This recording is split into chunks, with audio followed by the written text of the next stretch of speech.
Good evening and welcome to the GMAETS 41's live class. We are going to deal with organic chemistry in this live class. You know, the network is not friendly here at all this evening. It's not, right? It's not.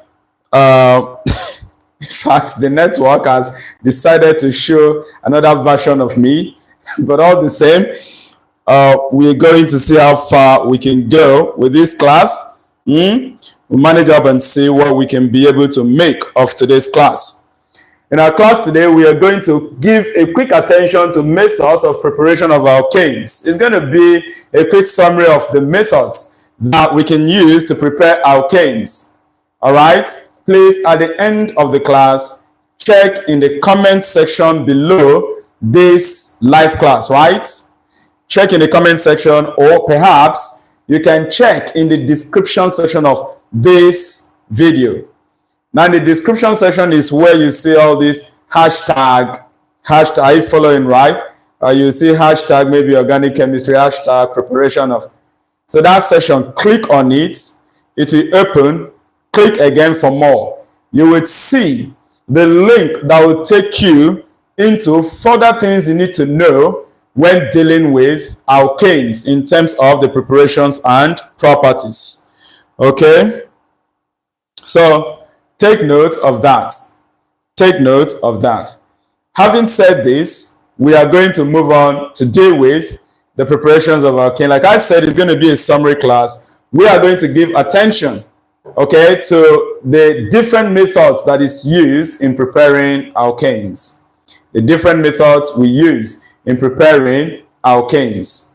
I'm going to list this method on the board. I will also list the reagents we use that this particular class is focused on. After that, I'll pick one of these methods and explain. Then please go further, because in this channel we have the pre-recorded video already uploaded in Chem 102 playlists. You have the video lesson that gives the full treatment of other methods of preparing alkanes, what you should know, and of course, the chemical reaction equation. So having said that, please, you are welcome as we move on to the methods of preparing alkanes. So what are the various methods of preparing alkanes which you are expected to know? The first is from halogenal alkane. from halogenoalkane. Halogenoalkane. All right. Now we can obtain alkanes from halogenoalkanes. You want to take note of that. We can obtain alkanes from halogenoalkanes. In each case, I will tell you also the name of the reaction where possible. When we are preparing alkanes from halogenoalkanes, right, there are about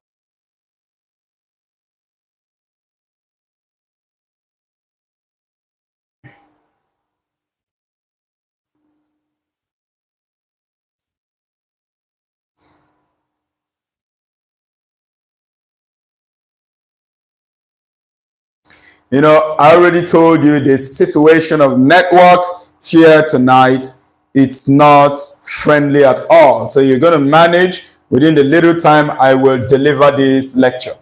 All right. So from this iodoalkane, there are two methods that we can actually use to obtain alkanes. Okay. If you're using iodoalkane.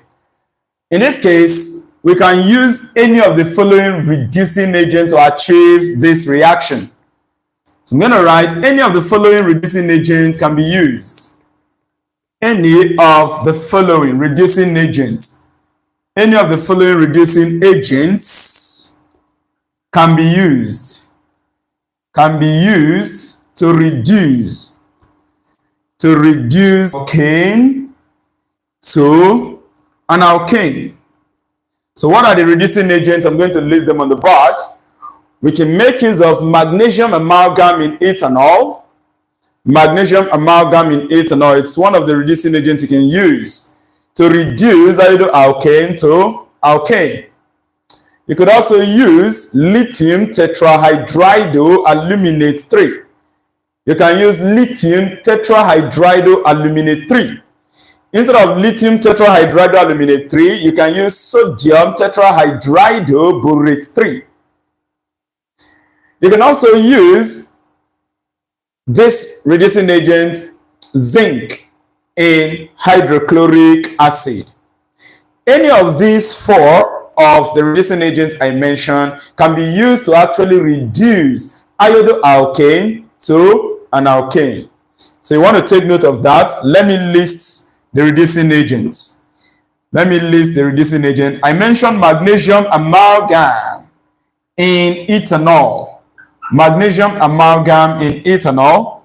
I mentioned using lithium tetrahydridoaluminate 3, or you can use sodium tetrahydridoborate.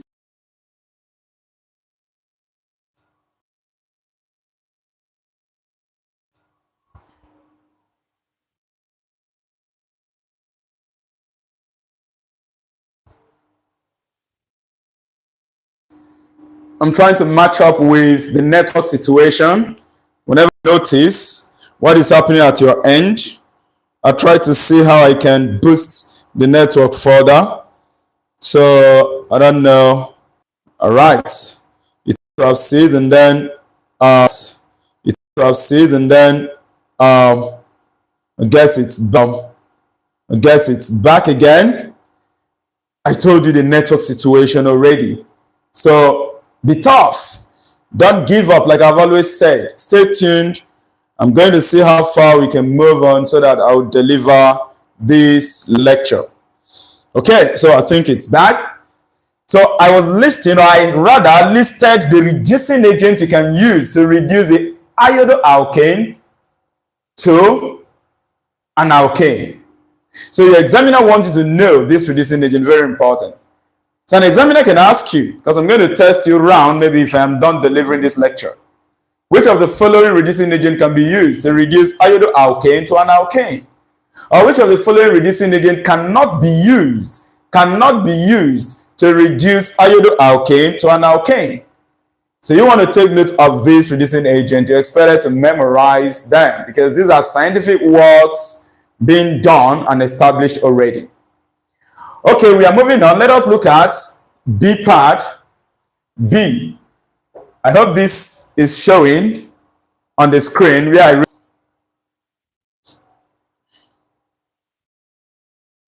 Where I wrote B did not show, so I'm going to adjust the camera. I'm going to adjust the camera. I'm going to adjust the camera. Follow through. Okay. Good. So the B, we are also going to look at how to obtain alkane from halogenal alkane, this time using chloro or bromoalkane. From chloroalkane or bromoalkane. From chloro or bromoalkane, that is talking about alkyl chloride or alkyl iodide. Alkyl bromide or alkyl iodide, right? Alkyl bromide or alkyl chloride rather. No, chloroalkane or bromoalkane is known as, if you want to pronounce the alkane part first, so you go as alkyl, then chloride. Alkyl bromide, the same as chloro or bromoalkane. So if this is the halogenal alkane you want to use to produce an alkane, what are you expected to do? Will you still use this reducing agent to achieve the same result? The answer is no. If you are preparing an alkane from halogenal alkane, whereby the halogenal alkane is either chloroalkane or bromoalkane, you are expected to do something. And what is that? You are expected to convert the chloroalkane or bromoalkane to an organometallic compound known as Grignard reagent. You convert the chloro or bromoalkane to what I said, Grignard reagent. Grignard reagent is an organometallic compound. That is an organic compound that contains a metal in it. Okay? So this is what you're expected to do. Convert the chloro or bromoalkane to Grignard reagent. Grignard reagent. So take note of that. Now, how do you convert chloro or bromoalkane to Grignard reagent? Remember, like I said, at the end of this live class, please check in the comment section, or you can check in the description box of this live class, and then you would see the link that will guide you to the full lecture video for further learning. Very important. In fact, when we even talk about the chemical reactions of alkanes, you also want to give attention to that, because this is also an area that an examiner can test you on. For now, I am giving a quick summary on this. And what you have here, if you are preparing alkane from a halogenal alkane, whereby the halogenal alkane is either chloro or bromoalkane, you are expected to convert the chloro or bromoalkane to Grignard reagent first. How do you convert chloro or bromoalkane to Grignard reagent? What you are expected to do is to react the halogenal alkane, which in this case is the chloro or bromoalkane, react it with magnesium in a solvent known as sodium dry ether. I take that again.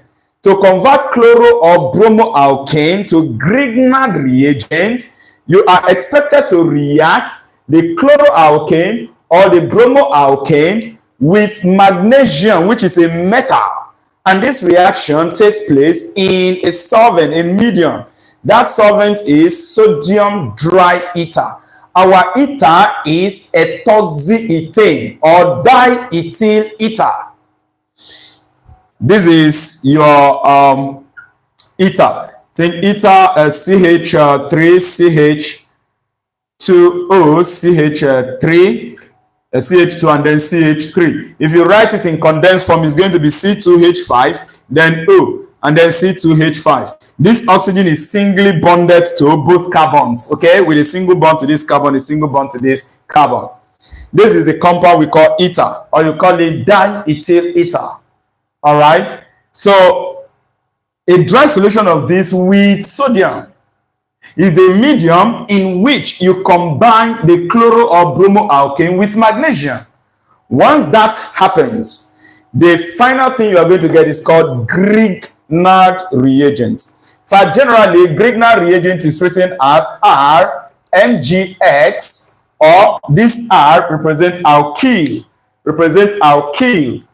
Or if you're using the phenyl group, it is written as ARMG and then X, where X is either chlorine or bromine, because X there is a halogen. Monitoring the network seriously to be sure of what is happening at that end, and I think the network is hanging a bit. So let me see how I can boost it further. Let me boost it further. I told you the condition of the network, so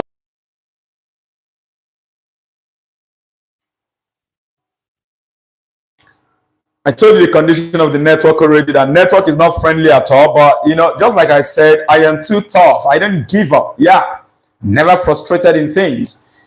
So I have my own way of trying to boost the network. Let's see what happens.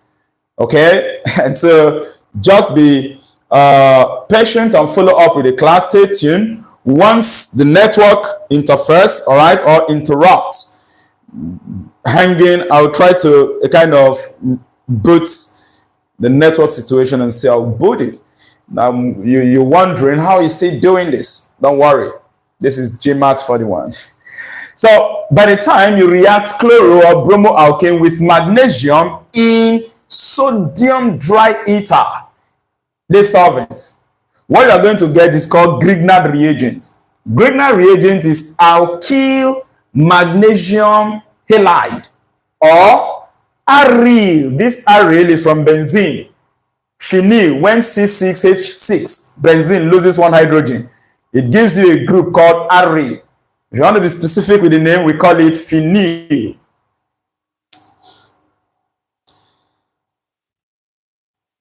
This network isn't smiling. The network isn't smiling. Still hanging.